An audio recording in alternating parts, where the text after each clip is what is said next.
Eh, Teman-teman semuanya ya, ada 3 perkara atau masalah ya yang sering disalah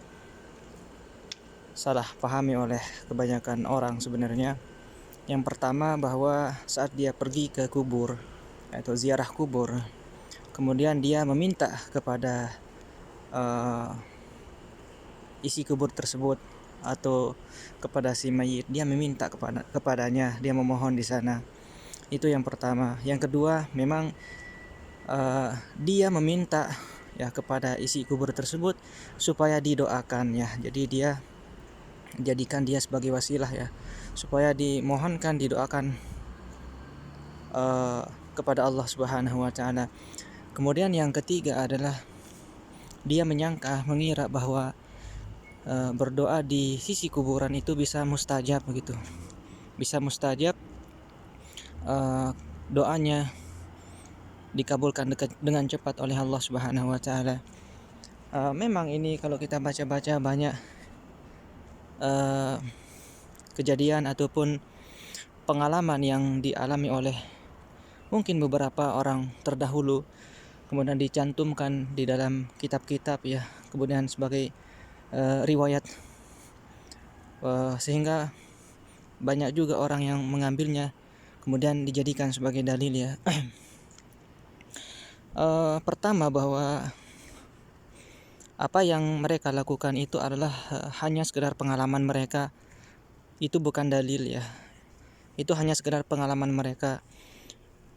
Kemudian datanglah orang-orang sebelumnya yang mengambil pemahaman itu juga yang dijadikan sebagai dalilnya. Itu bukan dalil, itu hanya sekedar pengalaman orang ya, pengalaman orang yang di saat dia berziarah ke kuburan mungkin. Nah, kemudian dia memang minta ya, didoakan di sana, bahkan dia minta di sana ya, di kuburan itu, naudzubillah ya. Dan dia anggap kemudian di kubur itu saat dia berdoa, kemudian doanya mustajab ya, dikabulkan dengan cepat oleh Allah Subhanahu wa taala. Bahwa kita katakan, andaikan memang doanya itu memang dikabulkan dengan cepat atau mustajab saat dia berada di kuburan, bukan berarti bahwa perbuatannya itu dibenarkan. Tidak. Ya kan, bisa saja Allah Subhanahu wa taala memberikan dia istidraj, istilahnya yaitu istidraj. Allah sengaja memberikannya, mengabulkan doanya, bukan berarti membenarkan perbuatannya. Sama saja misalkan ya, banyak orang, nauzubillah, banyak orang yang pergi ke dukun ya, pergi ke bersekutu dengan setan, jin dan lain sebagainya. Kemudian semua permintaannya itu, sebagian permintaannya itu memang dikabulkan oleh Allah Subhanahu wa taala. Tetapi apakah kemudian kita membenarkan perbuatannya itu? Dia pergi ke dukun, dia pergi bersekutu dengan jin, setan dan lain sebagainya. Saat kemudian apa yang mereka inginkan, hajat-hajatnya itu dikabulkan oleh Allah Subhanahu wa taala, kemudian kita benarkan perbuatannya itu yang pergi ke dukun? Kan tidak. Jadi bagaimana kita membedakannya ya, mana yang benar, yang hak, dan mana yang salah?